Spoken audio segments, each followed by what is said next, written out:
So we talk about friends. Of course, friends include Bodhisattvas and Buddhas and saintly being. Good friend, huh? San Tzu Su, huh? Good, intelligent, wise friends, okay? If you have friends by your side, it's good for you. But mind you, friends doesn't always mean they always agree with you, even though it's right, okay? If something they have not known before, maybe they don't take. But that doesn't mean they are enemies, okay? Now, let's go, friend. Oh, sorry, I think I have no time for you today. We just let you take a rest.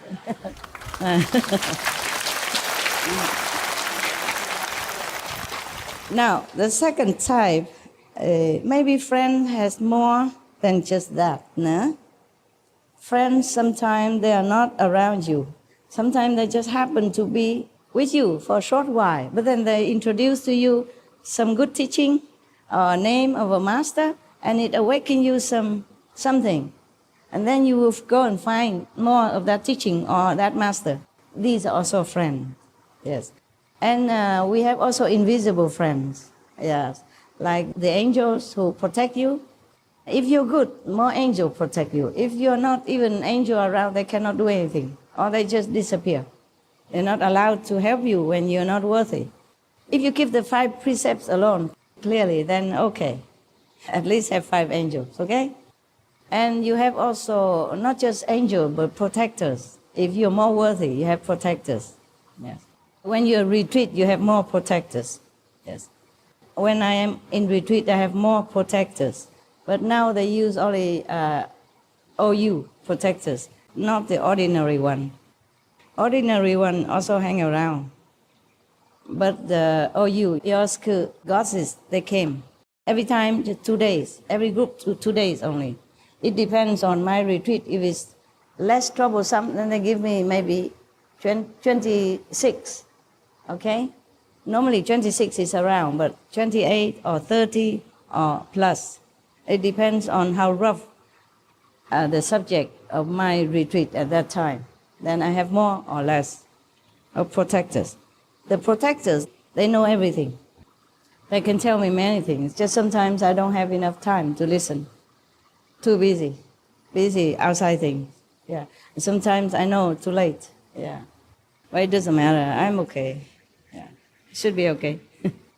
Now there are another group of people. They are neutral. Okay. They no harm to you, and no good to you. Yeah. Sometimes they could help you a little bit of small things, but they don't harm you in any case. Okay. So sometimes you work with them, you feel less effective. But these people, at least they don't harm you, eh? So we don't have much to talk about these people. They can hang around you or not hang around you, but it's just maybe decoration or just harmless, just to have company or something, but nothing much going on. But nothing bad, okay? Yeah. But of course, if they are around and sometimes you need something, they can also lend a hand, yeah?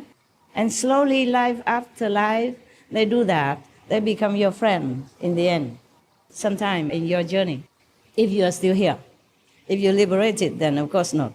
And these people who help you, we will also help to be uplifted to some degree. Huh? So not much to talk about these neutral people. We call them neutral. And now we talk about enemies. Enemy has 2 types.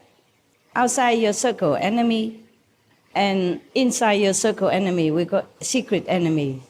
Because these enemies you can't suspect.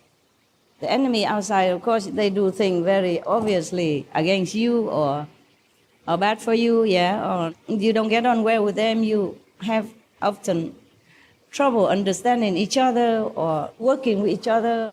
They could kaput some of your project, yeah, or your enthusiasm, your ideas and all that. Yeah, that's very obvious, and they not friendly to you. This is easier to deal with. You can escape if you know, if you can, yes. Or if when the time comes, they leave you. Secret enemy is more difficult. They are with you all the time. Either family members or workers together in your company, or your workmates, or your friends, so-called friends. They seem to be with you in a lot of things, harmless things, small things, which doesn't destroy you, which doesn't ruin you. But when it comes to some big thing, boom, then they turn against you very quick, and you have no time to even counteract. They may join your group or your company or your volunteer group even, and just looking like they're very, very, very diligent and very supportive. But no, they do things to harm you. They split the togetherness in your group by some words, some action, and leading people go against you. But no one noticed, slowly, or big, or quickly. It depends on situation. And they also ruin your reputation, your name, your company, your business, your ideal, your faith.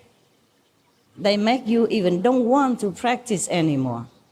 These are worst enemies. They could be your girlfriend, your wife, your husband, your boyfriend. Capish? Maybe they follow you in the same faith, look like. But in some way, visibly or invisibly, they slowly wear you out of your faith as well, by their own example, their own action, or their own argument. They make you lose your way. These are the worst enemies. They make you lose your faith. These are the worst enemies. Mostly they are secret enemies because they're with you. You trust them. That is the problem. If they're outsider or they just come and go, then okay, you hear there and you forget tomorrow. But if they're with you every day or often, then their influence are not to be overlooked. You must use your wisdom, your intelligence to discriminate between friends and enemies. Otherwise, your life will be in trouble. We have only one life here now that we know. Next life, we don't know.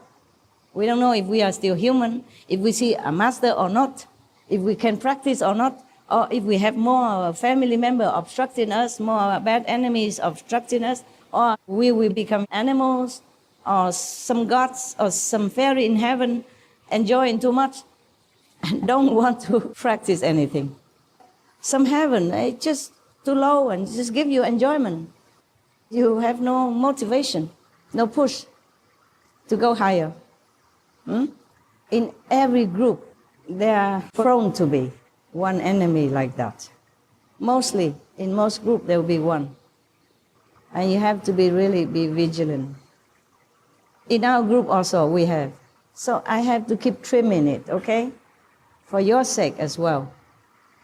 I will not abandon them if they don't do anything bad for others outside in the society. If they still are vegetarian, meditation off and on, okay, fine. But they should not be near you because they will give bad influence, okay? By their action, by their talk, by their invisible influence, by energy, yeah? Therefore, I'm trimming, okay, huh? Please don't criticize me, okay? It's getting smoother now. I often talk now without any bad interruption recently, and I'm very grateful for that. And I'm also glad for you, okay?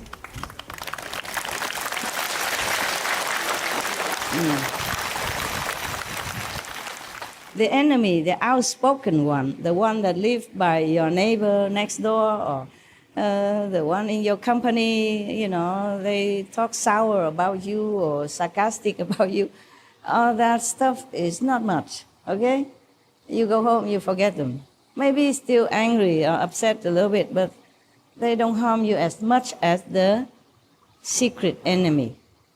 Because the secret enemy, they can destroy you without you even knowing. And then they make you ill also. And the worst thing is that they make you lose your belief in the right path to follow, right master to believe in. That's the worst thing you could encounter. Or just like Devadatta, he always tried to obstruct the Buddha to teach others. He didn't want anybody to follow the Buddha for liberation.